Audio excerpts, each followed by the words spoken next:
जय श्री कृष्णा दोस्तों। आज की वीडियो में हम आपको अमावस्या और पूर्णिमा दो बहनों की कथा सुनाएंगे।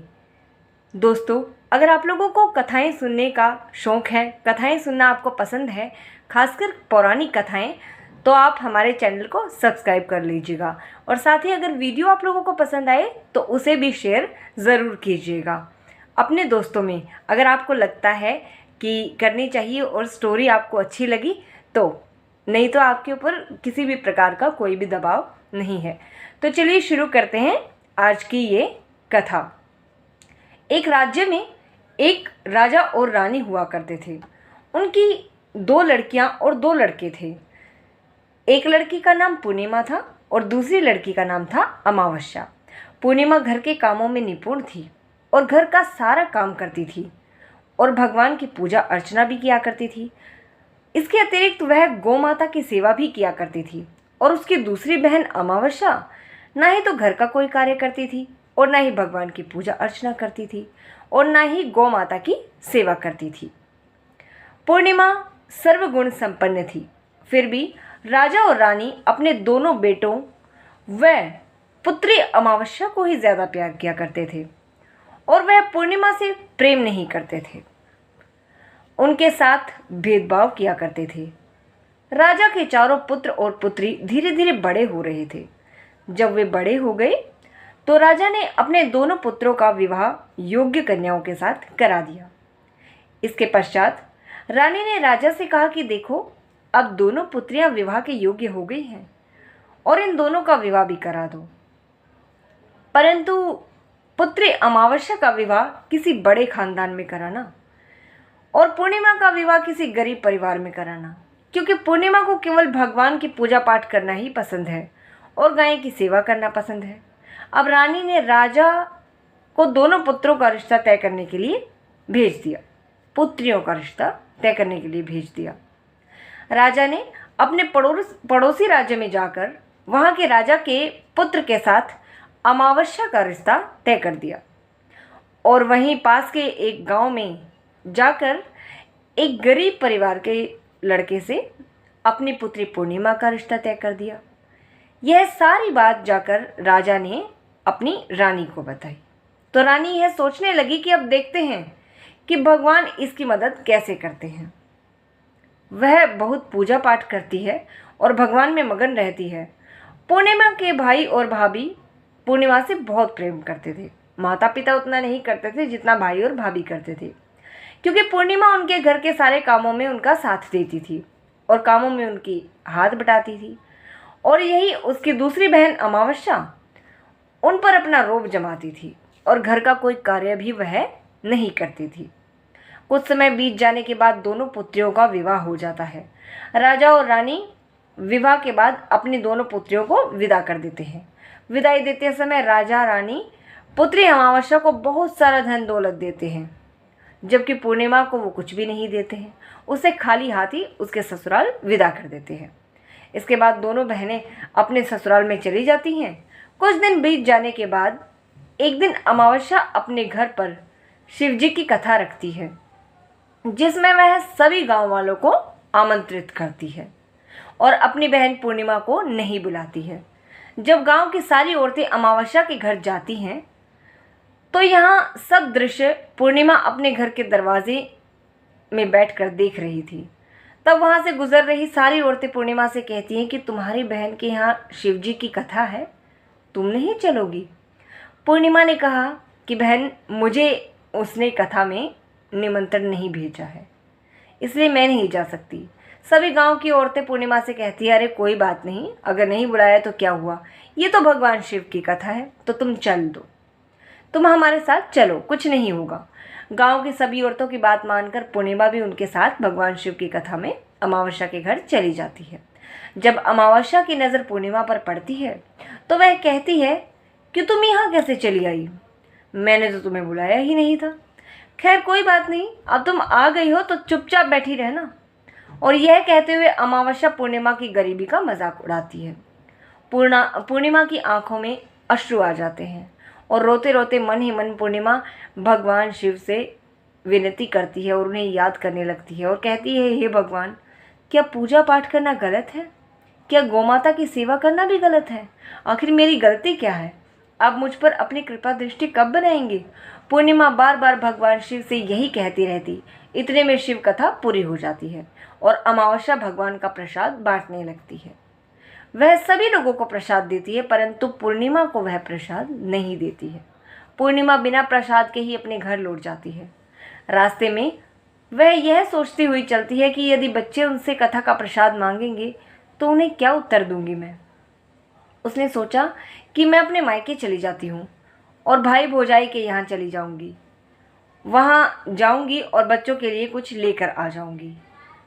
ऐसा सोचते हुए वह वहाँ से घर लौट जाती है और घर पे जाके अपने पति और बच्चों से कहती है कि मैं मायके जा रही हूँ। पति ने कहा ठीक है, और कुछ समय के बाद पूर्णिमा अपने मायके के लिए रवाना हो जाती है। चलते चलते रास्ते में एक चबूतरा आया जिस पर तुलसी का पौधा लगा हुआ था। उस चबूतरे पर एक बूढ़ी अम्मा बैठी हुई थी। वह कोई और नहीं थी बल्कि साक्षात तुलसी माता थी। उस बूढ़ी माता ने पूर्णिमा से कहा, बिटिया तुम कौन हो और कहाँ जा रही हो? पूर्णिमा अपना परिचय उनको देती है।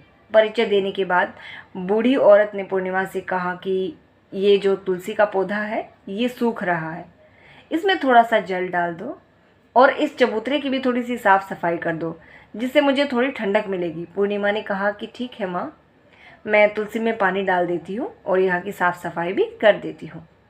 पूर्णिमा ने साफ़ सफाई करने के बाद बूढ़ी अम्मा को भी वो नहला देती है और बूढ़ी के बाद अम्मा की सेवा करके उनके पैर दबाती है।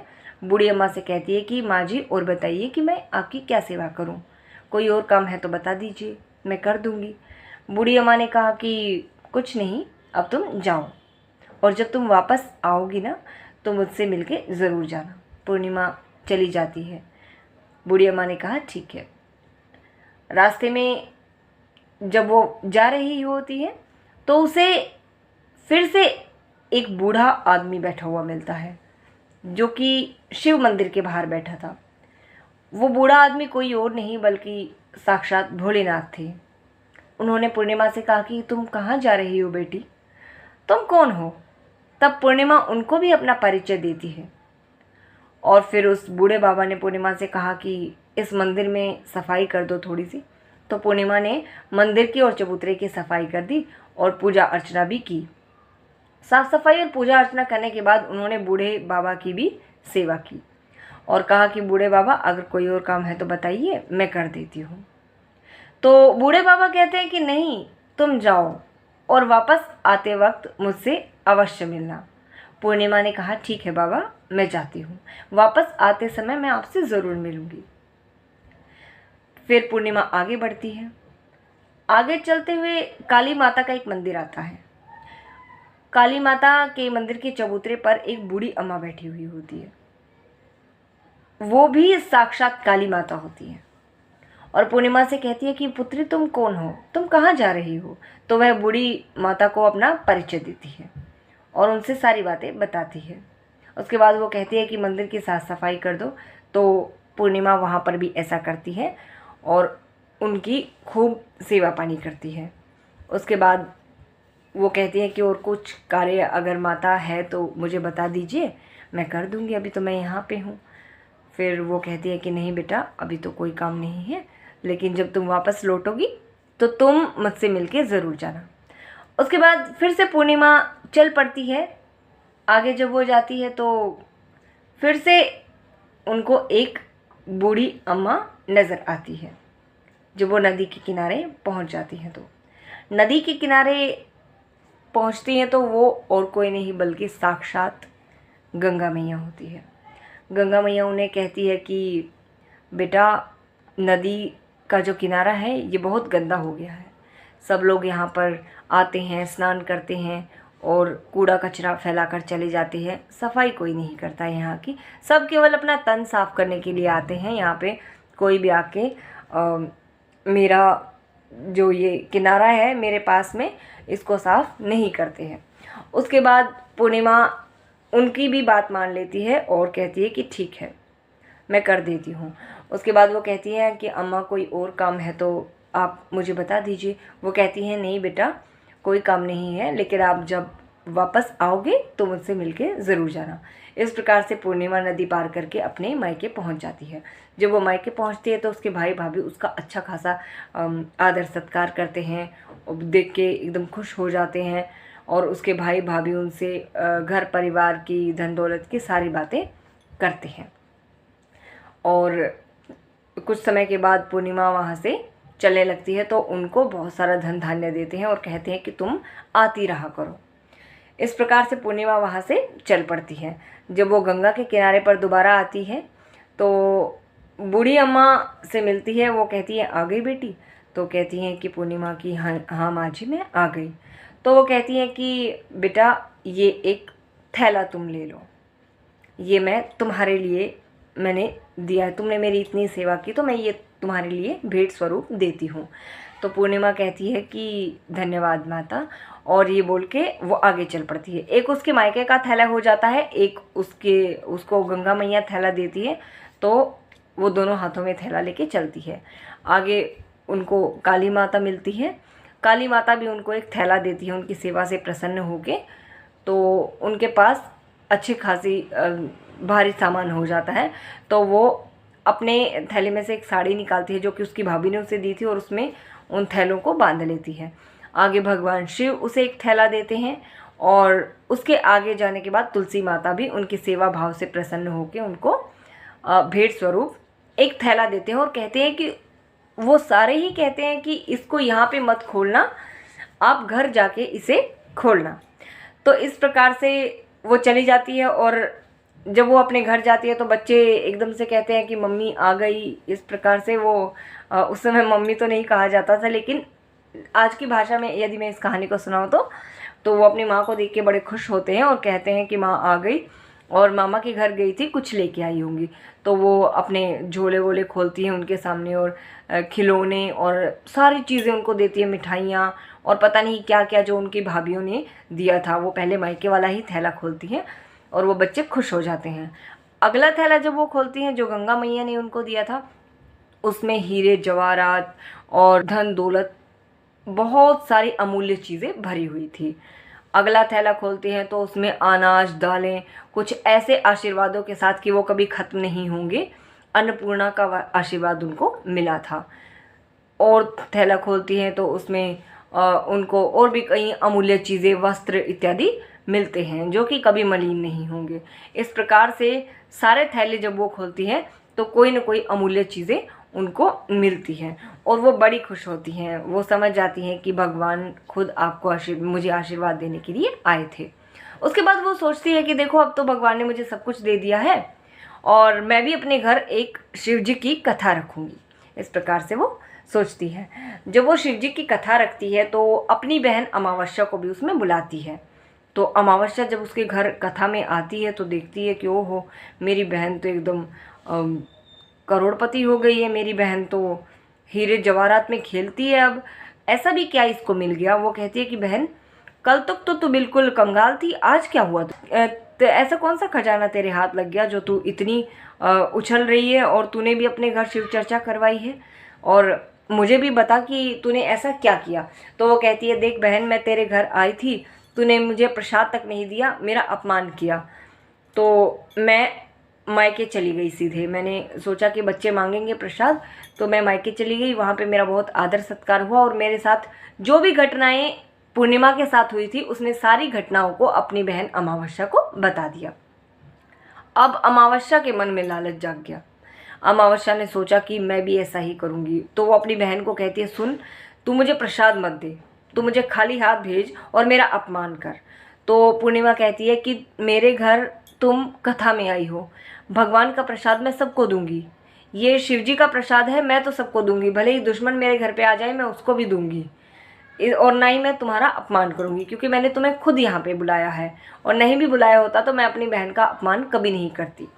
इस प्रकार से फिर भी अमावस्या जो होती है वो बिना प्रसाद दिए वहीं से भाग जाती है और वो सीधा अपने मायके चली जाती है।